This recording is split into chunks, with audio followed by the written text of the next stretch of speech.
uh, it was announced that Hirokazu Koreeda is now working on a project that he's kind of like penning for the last couple of years. It's called Baby Box Broker, and he's lined up a pretty decent cast. And it comes at a time where, when I think of his filmography, I think a lot about how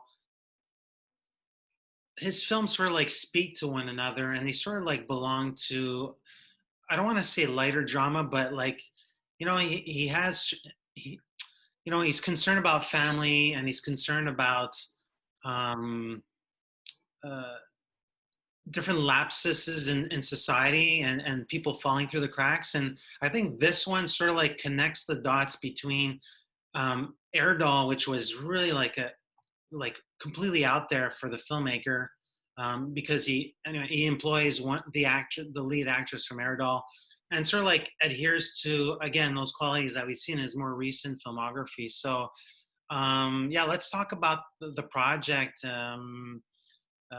Is this something that is a curiosity piece of the filmmaker, or do you really think that there could be additional weight to what he's setting forth with? So you're right. I mean, I think it's a really perceptive thing that his films sort of talk to each other. I think that's a good observation. Um, a lot of his films, particularly the ones that I think that have resonated the most, either on the festival circuit or in the box office, have tended to focus on relationships between, whether it's parents and children, intergenerational relationships, family relationships, and I think this film is another way to view that sort of thing. So, Baby Box Broker is about a particularly Korean phenomenon where people who are unable to raise their children can leave them behind anonymously in these baby boxes. So just that premise alone, there's so much there to explore about parenthood, about having a child, about thinking if you're ready to have a child, all of these things. And the cast is incredible. I mean, we have Song Kang Ho coming off Parasite, Gang Dong Wan, who's in Peninsula, the zombie sequel to Train to Busan, Mm-hmm. and Bae Doona, who's just an incredible actress. Worked with him in Erdal, as you mentioned. Mm-hmm. So I think there's a lot of potential here. And to me, the interesting thing is, you know, Koreeda made Shoplifters, got all kinds of acclaim.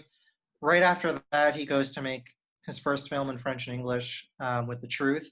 And Mm-hmm. now he's making his first Korean language film with this. So it seems like he's taking that momentum, that clout he had with that film, and using it to really try some different things, which is pretty interesting. That makes me excited for it.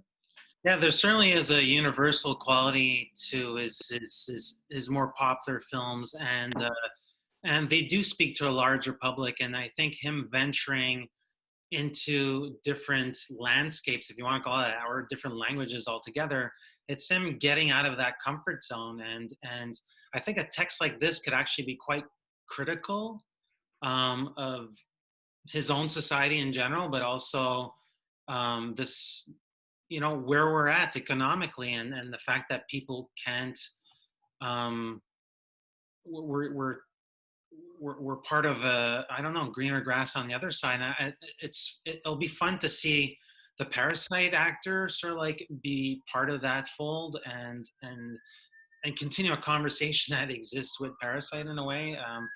So yeah, it's going to be gearing up for 2021. Again, it's something that he's been writing for a while now. So I guess the next 6 months out, it's him, doing some scouting locations, and just prepping for what'll essentially be a 2022 premiere, and likely um, be invited at Cannes or Venice, where his last two pictures were shown. Yeah, definitely, and something to look forward to, certainly. And I'm glad he's working at a really quick clip right now, which is great too. I'm Eric Lavallee. I'm editor-in-chief and site owner for IonCinema.com, and this is Kevin Jaggernaut, contributing writer for the playlist. and together we are Indie Sponge.